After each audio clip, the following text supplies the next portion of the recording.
Em nome do Pai, e do Filho, e do Espírito Santo. Amém. Aconteceu que, caminhando para Jerusalém, Jesus passava entre a Samaria e a Galiléia. Quando estava para entrar num povoado, 10 leprosos vieram a seu encontro. Pararam à distância e gritaram: Jesus, Mestre, tem compaixão de nós. Ao vê-los, Jesus disse: Ide apresentar-vos aos sacerdotes. Enquanto caminhavam, aconteceu que ficaram curados.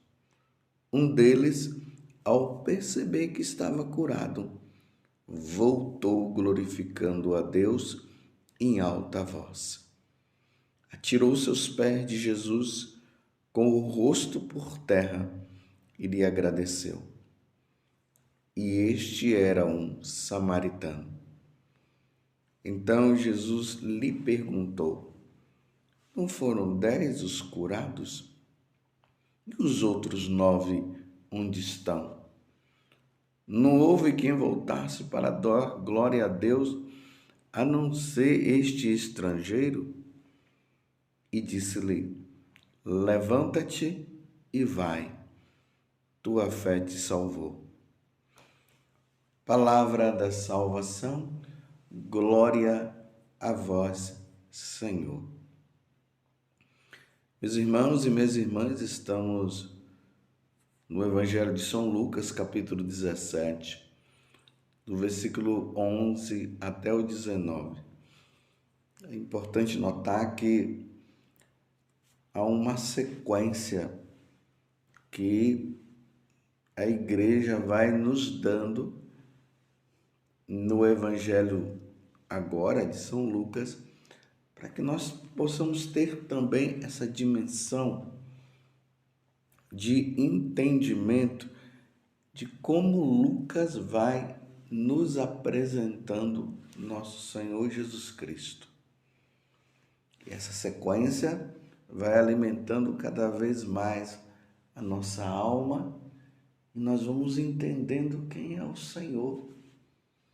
Quem é esse Jesus que muitas vezes foi questionado ali pelo povo, dizendo: mas quem é este homem? Ele não é o filho de Maria? José não é o seu pai? Que causava cada vez mais um mistério e uma falta de entendimento até por parte das autoridades religiosas daquele tempo. Mas o povo ficava entusiasmado com o que acontecia. Só que agora Jesus ele se depara com um grupo de pessoas que existia no tempo de nosso Senhor Jesus Cristo. Os leprosos. Preciso notar que a lepra no tempo de Jesus é mais ou menos equiparado ao câncer no tempo de hoje ou ao coronavírus. Quando uma pessoa pega um câncer, imediatamente a pessoa já pensa na morte. No tempo da pandemia, quando se pegava o coronavírus, já se pensava na morte. E quantas pessoas que morreram com o coronavírus e quantas pessoas que morreram de câncer. Claro, tem outras doenças também que elas são fatais, embora não seja falada tanto, mas tem muitas doenças. Mas eu quis destacar essas duas só para nós entendermos. A lepra no tempo de Jesus era comparada a um coronavírus ou um câncer.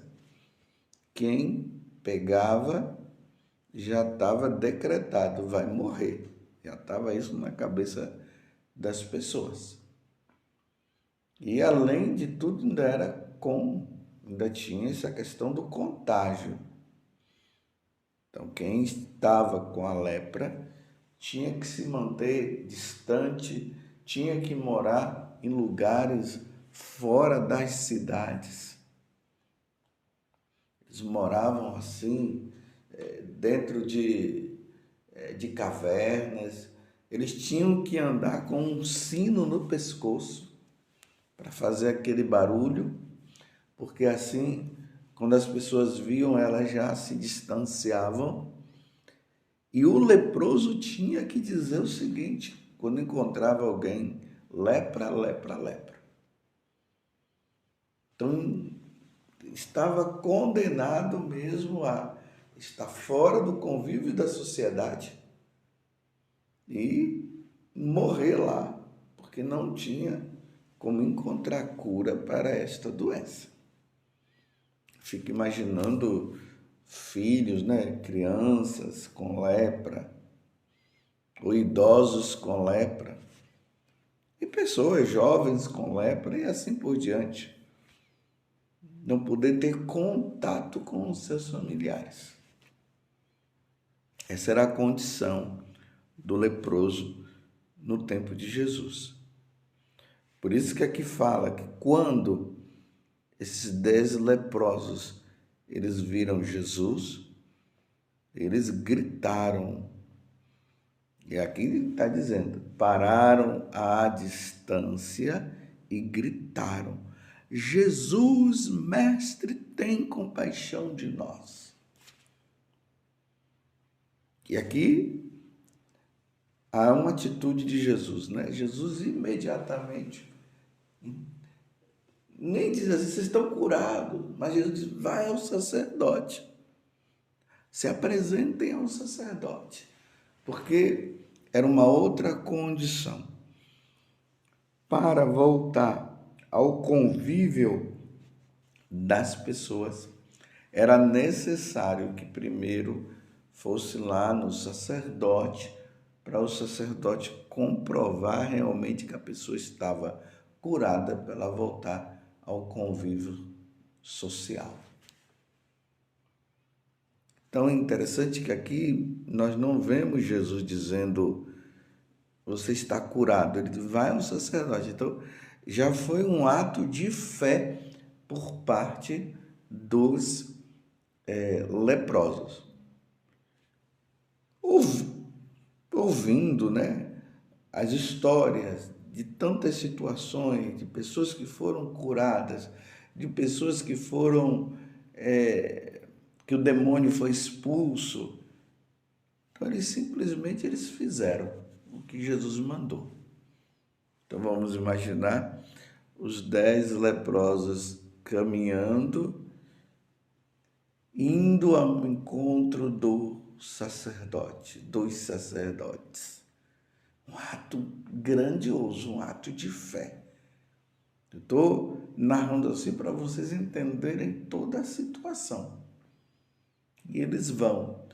E na medida que eles vão caminhando, eles vão ficando curados.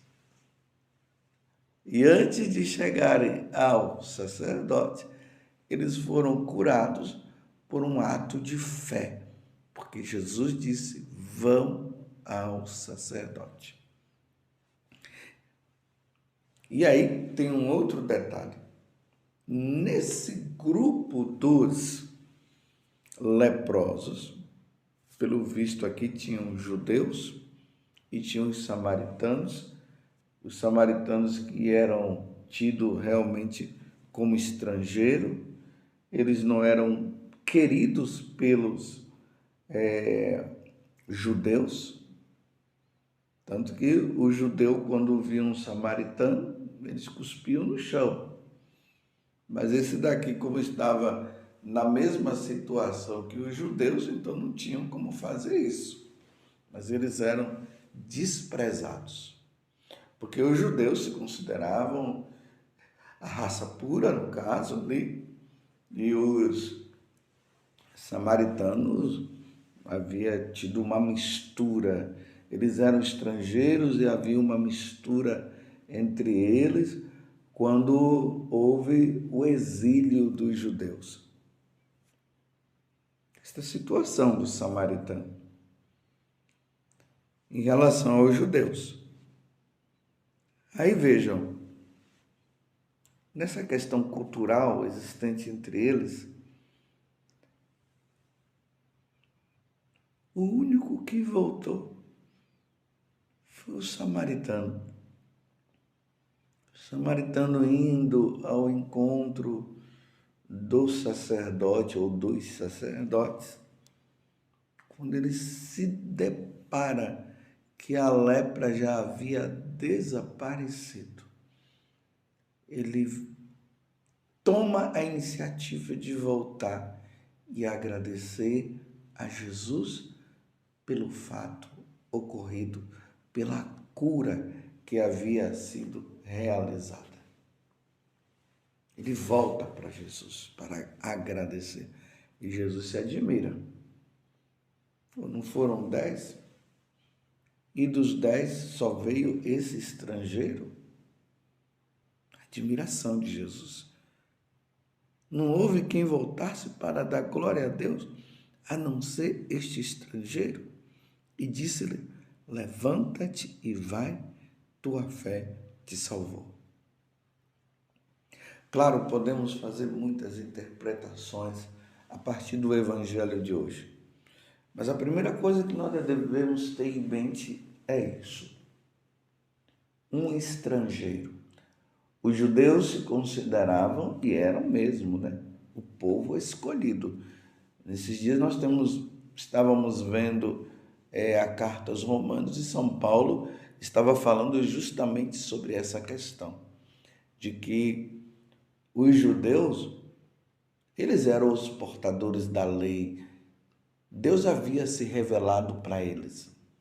Mas Paulo foi notando, na medida que o tempo foi passando, que o estrangeiro, ou seja, os pagãos, eles também deveriam receber a boa nova. Eles também deveriam se encontrar com a salvação que vinha de nosso Senhor Jesus Cristo.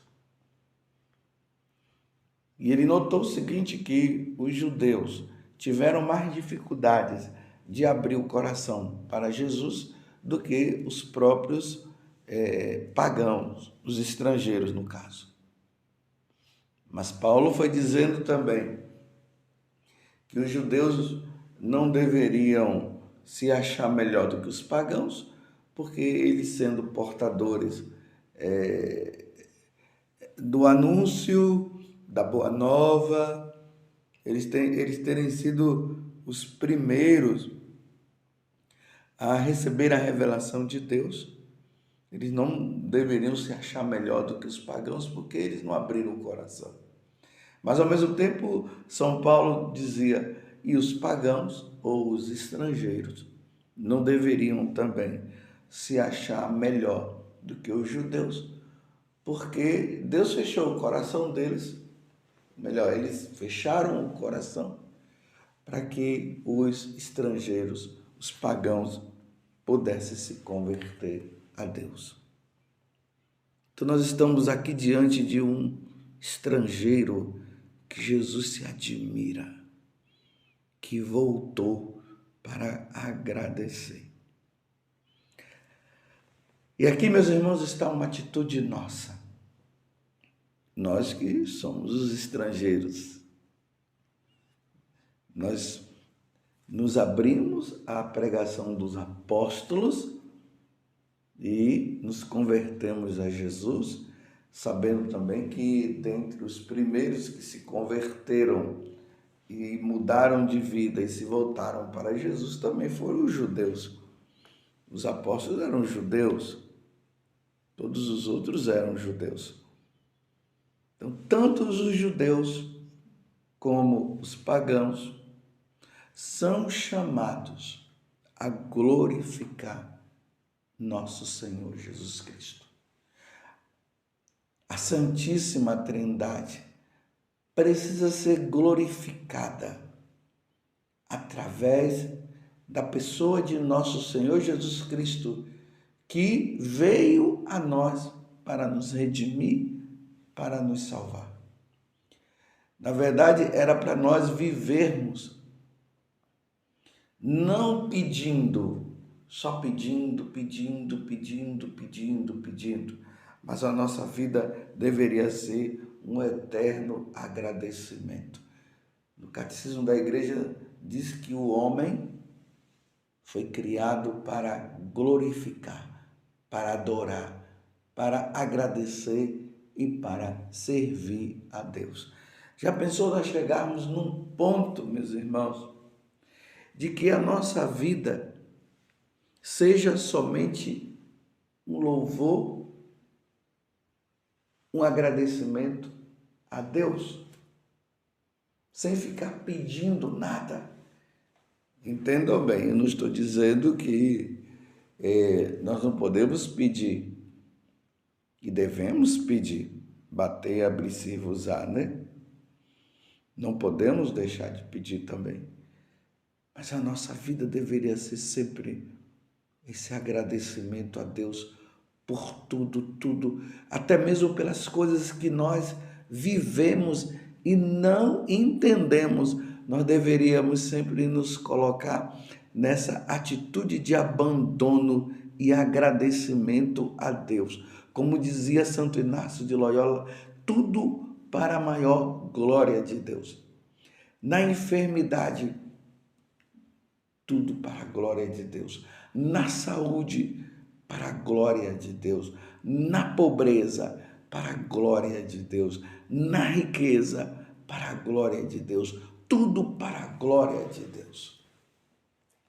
Porque tudo que nós temos, a nossa própria existência, nós estamos aqui por causa de Deus.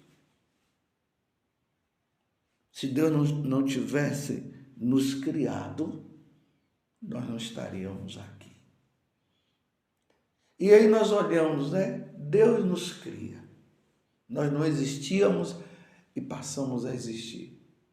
Os nossos pais, no caso Adão e Eva, lá no paraíso só viviam glorificando a Deus, e Deus deu a oportunidade para eles também de fazer escolha, se eles quisessem não glorificar também. Deus deu a escolha, mas Deus queria que eles glorificassem, que a vida deles fosse um eterno louvor. E Deus deu tudo para Adão e Eva. Mas ele disse, não comam do fruto do conhecimento do bem e do mal, porque senão vocês vão morrer. E eles acabaram pisando na bola. E aí o pecado entrou no mundo, a ação do demônio está aí, a morte. Mas Deus, na sua infinita misericórdia, Ele envia Jesus para nos salvar, para devolver o que havia sido perdido. Tanto que lá no capítulo 3 do Evangelho de São João vai dizer, Deus amou tanto o mundo que enviou o seu Filho, entregou o seu Filho para a salvação da humanidade. Tudo isso deveria estar tão incutido dentro de nós que a nossa vida deveria ser o que esse leproso fez. Glorificar, agradecer, amar, servir a Deus. Tudo por Ele, para Ele e com Ele, por Cristo, com Cristo e em Cristo. É o que nós falamos, nós sacerdotes, lá no sacrifício da Santa Missa. Tudo para a maior glória de Deus. Tudo. Muitas vezes nós nos colocamos com um coração soberbo e agimos como Satanás, que ele diz, não servirei a Deus. Não, nós estamos aqui para servir, amar e glorificar.